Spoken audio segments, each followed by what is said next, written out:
जिन्होंने कहा था कि कैमरे पे ट्रायल हो, सारे लोगों को दिखाओ।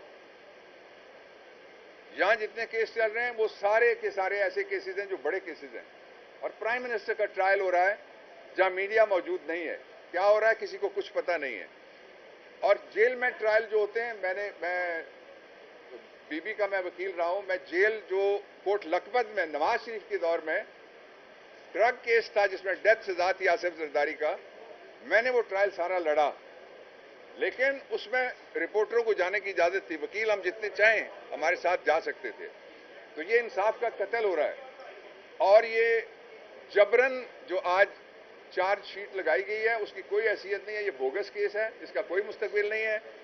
इसलिए मेरी दरखास्त होगी कि जो रेलेवेंट अदालतें हैं सुपीरियर, वो इसका नोटिस लें। बाद में पछताने की जरूरत नहीं होती कि एक चीफ जस्टिस साहब भी रहे, उन्होंने अपने मेमोयर्स जब लिखे उन्होंने कहा हमसे जबरदस्ती फैसला कराया गया था। मैं भुट्टो के मर्डर केस की, जिसको मर्डर ऑफ अ ट्रायल कहते हैं, उसकी मैं बात कर रहा हूं। वही तारीख फिर नहीं दोहराई जानी चाहिए। उसके साथ ये तारीख भी नहीं दोहराई जानी चाहिए कि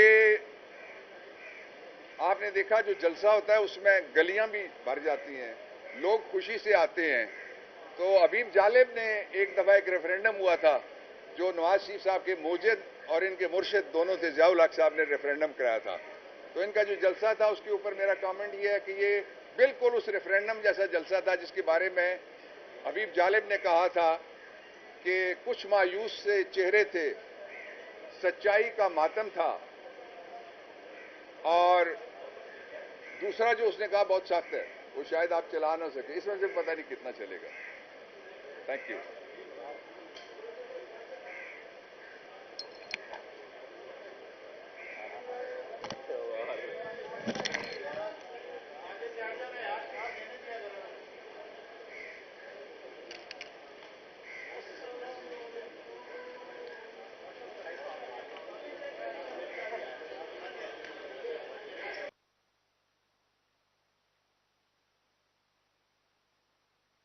दूसरी तरफ ये ना ही ये सेशन जज साहब का काम है और ना ही लॉ मिनिस्ट्री का काम है कि वो ये तय करें कि कहां पे ट्रायल होना है।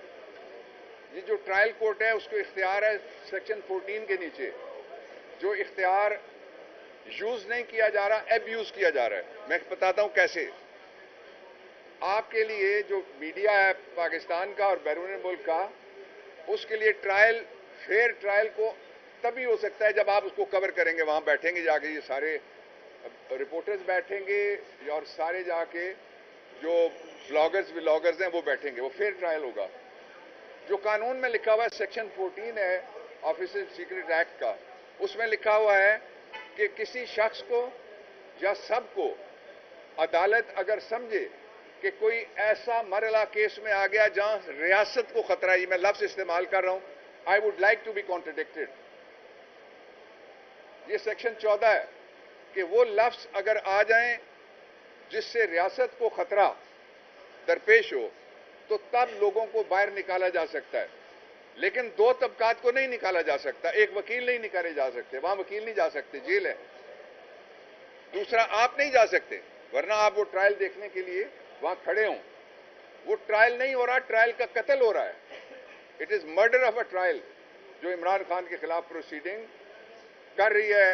ये मौजूदा हुकूमत याद रखे, पिछली हुकूमत भी याद रखे, आपका नाम उसके ऊपर से स्याह धब्बा कभी मिटेगा नहीं। और उस ट्रायल में किया क्या जा रहा है, मीडिया बाहर है, वकील बाहर हैं, कहते हैं इंसाफ होता हुआ नजर आना चाहिए। मुल्क की आखिरी बड़ी अदालत को मैं खराज तहसीन पेश करता हूं, और इनसे पहले अतर मिनुल्लाह साहब को, जिन्होंने कहा था कि कैमरे पे ट्रायल हो, सारे लोगों को दिखाओ। यहां जितने केस चल रहे हैं वो सारे के सारे ऐसे केसेस हैं जो बड़े केसेस हैं, और प्राइम मिनिस्टर का ट्रायल हो रहा है जहां मीडिया मौजूद नहीं है। क्या हो रहा है किसी को कुछ पता नहीं है। और जेल में ट्रायल जो होते हैं, मैं बीबी का मैं वकील रहा हूं, मैं जेल जो कोर्ट लखपत में नवाज शरीफ के दौर में ड्रग केस था जिसमें डेथ सजा थी आसिफ जरदारी का, मैंने वो ट्रायल सारा लड़ा, लेकिन उसमें रिपोर्टरों को जाने की इजाजत थी। वकील हम जितने चाहें हमारे साथ जा सकते थे। तो ये इंसाफ का कत्ल हो रहा है। और ये जबरन जो आज चार्जशीट लगाई गई है उसकी कोई हैसियत नहीं है, ये बोगस केस है, इसका कोई मुस्तकबिल नहीं है। इसलिए मेरी दरखास्त होगी कि जो रेलेवेंट अदालतें हैं सुपीरियर, वो इसका नोटिस लें। बाद में पछताने की जरूरत नहीं होती कि एक चीफ जस्टिस साहब भी रहे, उन्होंने अपने मेमोयर्स जब लिखे उन्होंने कहा हमसे जबरदस्ती फैसला कराया गया था। मैं भुट्टो के मर्डर केस की, जिसको मर्डर ऑफ अ ट्रायल कहते हैं, उसकी मैं बात कर रहा हूं। वही तारीख फिर नहीं दोहराई जानी चाहिए। उसके साथ ये तारीख भी नहीं दोहराई जानी चाहिए कि आपने देखा जो जलसा होता है उसमें गलियां भी भर जाती हैं, लोग खुशी से आते हैं। तो हबीब जालिब ने एक दफा एक रेफरेंडम हुआ था जो नवाज शरीफ साहब के मोजिद और इनके मुर्शिद दोनों थे, जियाउल हक साहब ने रेफरेंडम कराया था। तो इनका जो जलसा था उसके ऊपर मेरा कमेंट ये है कि ये बिल्कुल उस रेफरेंडम जैसा जलसा था जिसके बारे में हबीब जालिब ने कहा था कि कुछ मायूस से चेहरे थे, सच्चाई का मातम था। और दूसरा जो उसने कहा बहुत सख्त है, वो शायद आप चला ना